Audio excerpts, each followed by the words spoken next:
Primeiro livro dos Reis, capítulo 6. 480 anos depois que o povo de Israel havia saído do Egito, no 4º ano do reinado de Salomão em Israel, no mês de Ziv, o 2º mês, Salomão começou a construir o templo.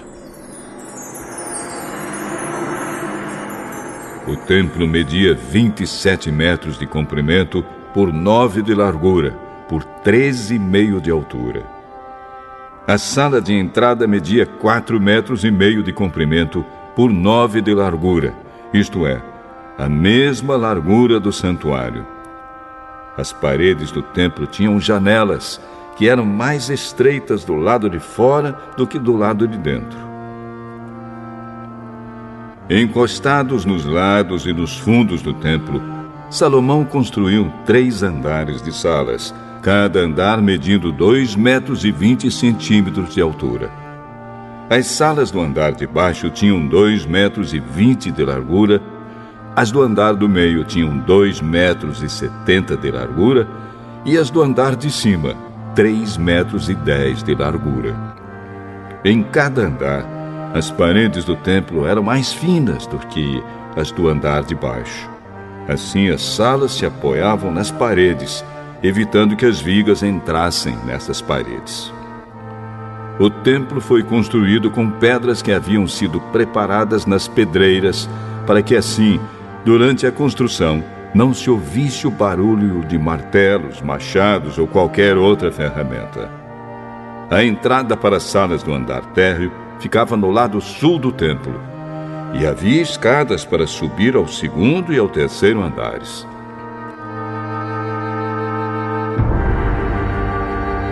E assim o rei Salomão terminou a construção do templo, colocando um forro feito de vigas e tábuas de cedro. Salomão construiu 3 andares de salas encostados nas paredes do templo e ligados com elas por meio de vigas de cedro. Cada andar media 2,20 metros de altura. O Senhor Deus disse a Salomão: se você obedecer a todas as minhas leis e mandamentos, eu farei por você aquilo que prometi a Davi, o seu pai. Viverei entre o meu povo de Israel neste templo que você está construindo, e nunca os abandonarei. E assim Salomão terminou a construção do templo. As paredes do templo foram forradas por dentro com tábuas de cedro, desde o chão até o teto, e o assoalho foi feito de pinho. Na parte de trás do templo foi construída uma sala interna, que foi chamada de Lugar Santíssimo. Ela media 9 metros de comprimento e era separada por uma divisão feita de tábuas de cedro, que iam desde o chão até o teto. O lugar santo, que ficava em frente ao Lugar Santíssimo, tinha 18 metros de comprimento. A forração de cedro era enfeitada com entalhes em forma de cabaças e de flores. Toda a parte de dentro da sala era revestida de cedro, para que as pedras das paredes não ficassem aparecendo. Como já foi dito, na parte de trás do templo foi feita uma sala, o Lugar Santíssimo, para nela ser colocada a Arca da Aliança de Deus. Essa sala media 9 metros de comprimento por 9 de largura, por 9 de altura, e era toda revestida de ouro puro. O altar era revestido com tábuas de cedro. O lado de dentro do templo era revestido de ouro, e na entrada do Lugar Santíssimo foram colocadas correntes de ouro. Essa sala também era revestida de ouro. Todo o templo por dentro e também o altar do Lugar Santíssimo eram revestidos de ouro. Foram feitos 2 querubins de madeira de oliveira, os quais foram colocados no Lugar Santíssimo. Cada um deles media 4,40 metros de altura. Os 2 querubins tinham o mesmo tamanho e a mesma forma. Cada um tinha 2 asas, e cada asa media 2,25 metros de comprimento. Assim, a distância da ponta de uma asa até a outra era de 4,5 metros. Os 2 querubins foram colocados no lugar santíssimo. Eles estavam de asas estendidas, de maneira que a asa de um tocava numa parede, e a asa do outro tocava na outra parede, e no meio da sala, a asa de um tocava na asa do outro. Os 2 querubins eram folheados a ouro. As paredes do lugar santo e do lugar santíssimo eram todas enfeitadas com figuras entalhadas, representando querubins, palmeiras e flores. Até mesmo o assoalho das 2 divisões era revestido de ouro. Na entrada do lugar santíssimo foi colocada uma porta dupla, feita de madeira de oliveira. No alto, as ombreiras formavam um arco em ponta. As portas eram enfeitadas com figuras entalhadas, representando querubins, palmeiras e flores.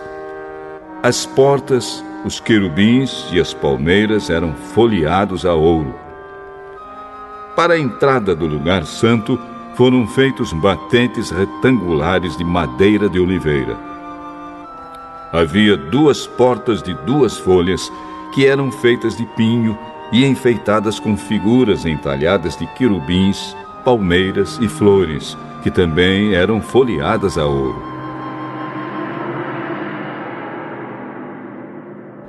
Em frente ao templo foi construído um pátio interno, fechado por muros que tinham uma carreira de vigas de cedro para cada 3 carreiras de pedras.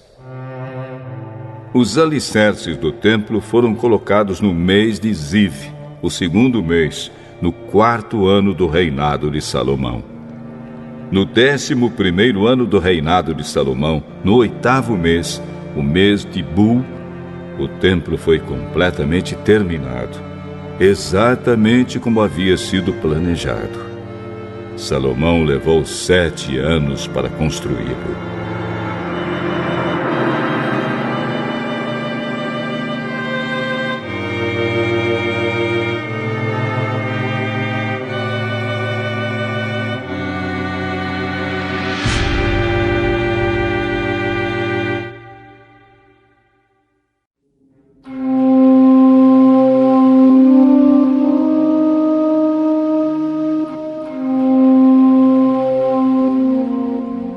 Primeiro livro dos Reis, capítulo 7. Salomão também construiu o seu palácio e levou 13 anos para terminá-lo. O salão da floresta do Líbano media 44 metros de comprimento por 22 de largura por 13,5 de altura. Ele tinha 3 fileiras de colunas de cedro, havendo 15 colunas em cada fileira, com vigas de cedro que se apoiavam nelas. O teto era de cedro, estendendo-se até as despensas, que eram apoiadas pelas colunas. Nas paredes de cada lado havia 3 fileiras de janelas. Todas as portas e todas as janelas eram quadradas, e as 3 fileiras de janelas de cada parede ficavam exatamente em frente às fileiras de janelas da parede do outro lado. O salão das colunas media 22 metros de comprimento por 13,5 de largura. Ele tinha um pórtico que era coberto e sustentado por colunas. A sala do trono, também chamada de Salão do Julgamento, onde Salomão julgava as questões, era forrada de cedro desde o chão até as vigas. Em outro pátio, atrás da sala do trono, ficava a casa onde Salomão morava. A construção era do mesmo estilo das outras. Salomão também fez uma casa do mesmo tipo para sua esposa, a filha do rei do Egito. Todas essas construções e também o grande pátio foram feitos de pedras escolhidas, desde os alicerces até a beira do telhado. As pedras foram preparadas na pedreira e cortadas sob medida, sendo os lados de dentro e de fora cortados com serras. Os alicerces foram feitos com pedras grandes preparadas na pedreira. Algumas tinham 3,5 metros de comprimento e outras 4,5 metros de comprimento. Por cima delas foram colocadas pedras caras, cortadas sob medida, e vigas de cedro. O pátio do palácio, o pátio interno do templo e a sala de entrada do templo tinham paredes feitas com uma carreira de vigas de cedro para cada 3 carreiras de pedras cortadas. O rei Salomão mandou buscar um homem chamado Hurã, um artífice que morava na cidade de Tiro e que era especialista em trabalhos de bronze. O seu pai, que já havia morrido, era de Tiro e também havia sido artífice especializado em bronze. A sua mãe era da tribo de Naftali. Hurã era um artífice inteligente e capaz. Ele aceitou o convite de Salomão e se encarregou de todo o trabalho em bronze. Hurã fundiu 2 colunas de bronze, cada uma com 8 metros de altura e 1,70 m de diâmetro, e as colocou na entrada do templo. Ele fez também 2 remates de coluna, cada um com 2,20 metros de altura, para serem colocados no alto das colunas. O alto de cada coluna era enfeitado com um desenho de correntes entrelaçadas e 2 carreiras de romãs feitas de bronze. Os remates das colunas tinham o formato de lírios, mediam 1,80 m de altura e foram colocados numa parte redonda que ficava por cima do desenho de correntes. Em cada remate de coluna havia 200 romãs de bronze colocadas em 2 carreiras. Hurã colocou essas 2 colunas de bronze na frente da entrada do templo. A que ficava no lado sul se chamava Jaquim, e a que ficava no lado norte se chamava Boaz. Os remates das colunas em forma de lírios, feitos de bronze, estavam no alto das colunas, e assim foi terminado o trabalho das colunas. Hurã fez um tanque redondo de bronze com 2,20 metros de profundidade, 4,40 metros de diâmetro e 13,20 metros de circunferência. Ao redor da borda de fora do tanque havia 2 carreiras de cabaças de bronze que haviam sido fundidas todas em uma só peça junto com o tanque. O tanque se apoiava sobre as costas de 12 touros de bronze que olhavam para fora. 3 olhavam para o norte, 3 olhavam para o oeste, 3 olhavam para o sul e 3 olhavam para o leste. A grossura das paredes do tanque era de 4 dedos. A sua borda era como a borda de um copo, curvando-se para fora como as pétalas de um lírio. A capacidade do tanque era de mais ou menos 40.000 litros. Hurã fez também 10 carretas de bronze. Cada uma media 1,80 m de comprimento, 1,80 m de largura e 1,30 m de altura. Elas foram feitas de painéis quadrados que eram montados em molduras. Nesses painéis havia figuras de leões, touros e querubins. E nas molduras acima e abaixo dos leões e dos touros havia desenhos de espirais em relevo. Cada carreta tinha 4 rodas de bronze com eixos de bronze.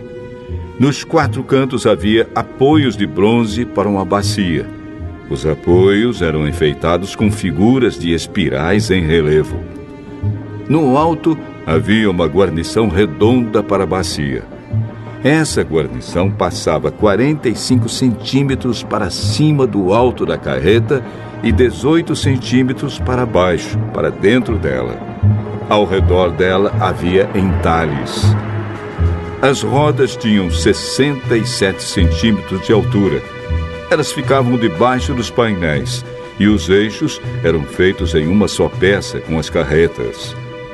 As rodas eram como as rodas de uma carruagem. Os seus eixos, bordas, raios e os seus cubos eram todos de bronze. Havia 4 apoios nos cantos, debaixo de cada carreta, os quais formavam uma só peça com a carreta. Havia uma braçadeira de 22 centímetros ao redor do alto de cada carreta. Os seus apoios e os painéis formavam uma só peça com a carreta. Os apoios e os painéis eram enfeitados com figuras de querubins, leões e palmeiras, que cobriam todo o espaço que havia, e ao redor dessas figuras havia desenhos em espiral. Foram assim então que as carretas foram feitas. Todas elas eram iguais, tendo o mesmo tamanho e formato. Hurã fez também 10 bacias de bronze, uma para cada carreta. Cada bacia tinha 1,80 m de diâmetro e a sua capacidade era de mais ou menos 830 litros. Ele colocou 5 carretas no lado sul do templo e as outras 5 no lado norte. O tanque ele colocou no canto sudeste. Hurã fez também caldeirões, pás e bacias. E assim terminou todo o trabalho encomendado pelo rei Salomão para o templo do Senhor. Esta é a lista do que ele fez: 2 colunas, 2 remates em forma de taças, que ficavam em cima das colunas, desenhos de correntes entrelaçadas de cada remate, 400 romãs de bronze em 2 carreiras de 100 ao redor do desenho de cada remate, 10 carretas, 10 bacias, um tanque, 12 touros que sustentavam o tanque, caldeirões, pás e bacias. Todos os objetos destinados ao templo que Hurã fez para o rei Salomão eram de bronze polido. O rei mandou que tudo fosse feito na fundição entre Sucote e Sartã, no vale do rio Jordão. Salomão não mandou pesar esses objetos de bronze, porque eram muitos, e por isso seu peso nunca foi calculado. Salomão também mandou fazer para o templo os seguintes objetos de ouro: o altar, a mesa para os pães oferecidos a Deus, os 10 castiçais que ficavam em frente ao lugar santíssimo, 5 no lado sul e 5 no lado norte, as flores, as lamparinas e as tenazes, as taças, as tesouras de cortar pavios de lamparinas, as bacias, os pratos para o incenso e os braseiros, as dobradiças para as portas do lugar santíssimo e para as portas do templo que davam para fora. Todos esses objetos foram feitos de ouro. Quando o rei Salomão terminou todo o trabalho do templo, colocou na sala do tesouro do templo todas as coisas que Davi, o seu pai, havia separado para o Senhor Deus, isto é, a prata, o ouro e outros objetos.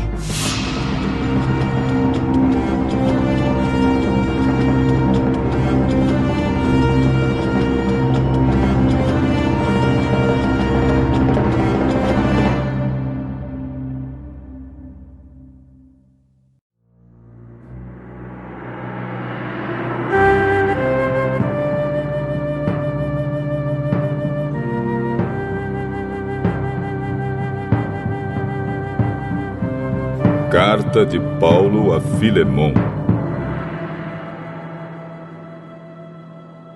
Eu, Paulo, prisioneiro por causa de Cristo Jesus, junto com o irmão Timóteo, escrevo a você, Filemon, nosso amigo e companheiro de trabalho, e à igreja que se reúne na sua casa. Esta carta vai também para nossa irmã Áfia e para Arquipo, nosso companheiro de lutas. Que a graça e a paz de Deus, o nosso Pai, e do Senhor Jesus Cristo estejam com vocês. Meu caro Filemão, sempre que eu oro, lembro de você e agradeço ao meu Deus porque tenho ouvido falar do seu amor por todo o povo de Deus e da fé que você tem no Senhor Jesus. Peço a Deus que a fé que une você a nós faça com que compreendamos mais profundamente todas as bênçãos que temos recebido na nossa vida por estarmos unidos com Cristo. Meu caro irmão, o seu amor tem me dado grande alegria e muita coragem, pois você tem animado o coração de todo o povo de Deus. Por isso, como seu irmão em Cristo, eu sei que tenho o direito de exigir o que você deve fazer.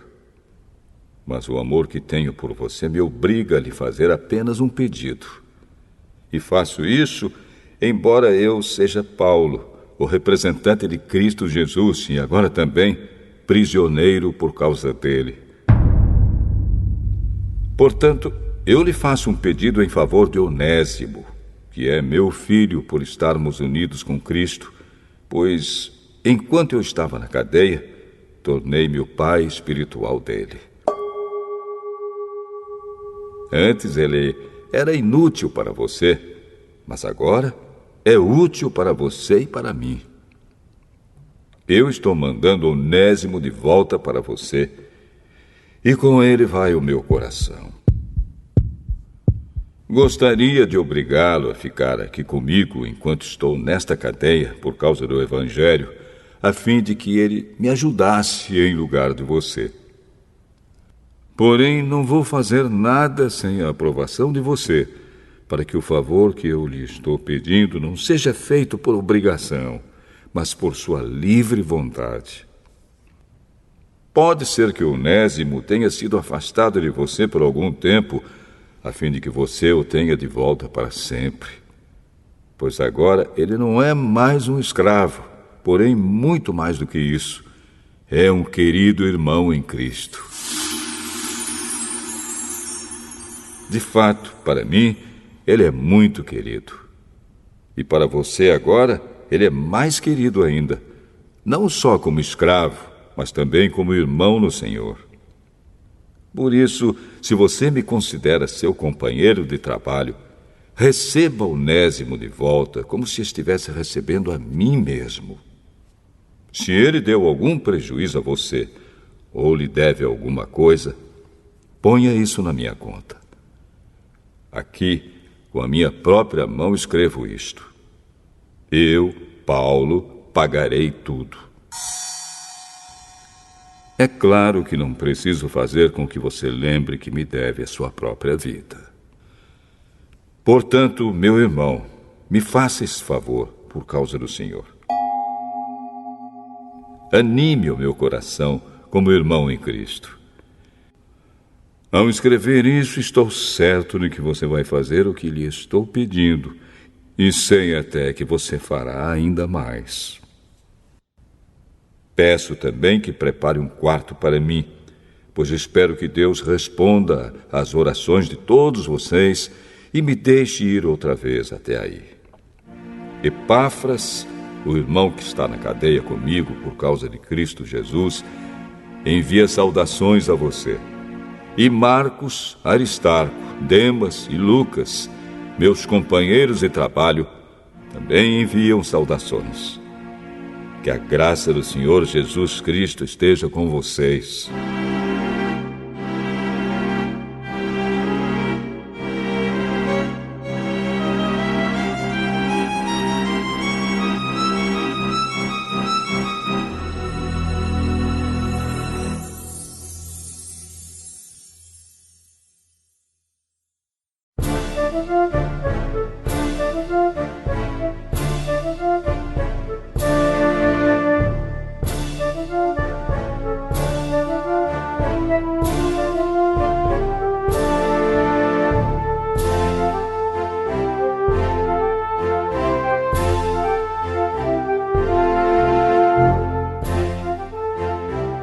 Provérbios, capítulo 2.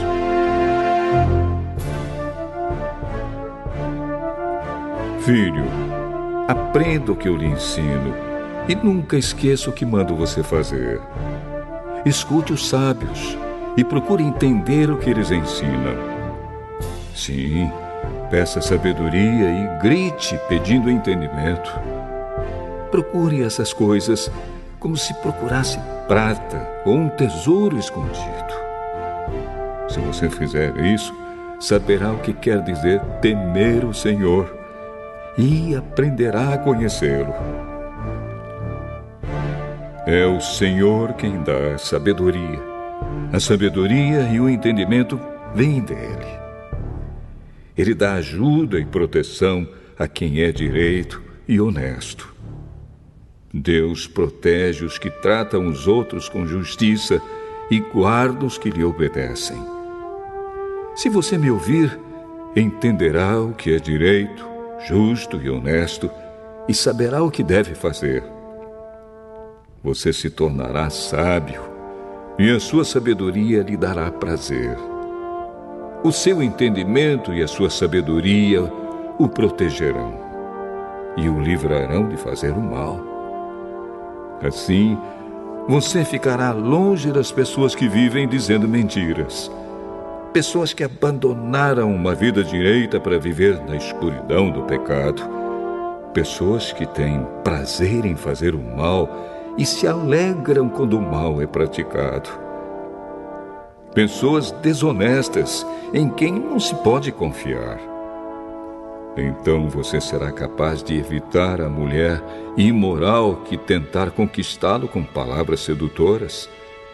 A mulher que esquece os votos sagrados do casamento e é infiel ao seu marido.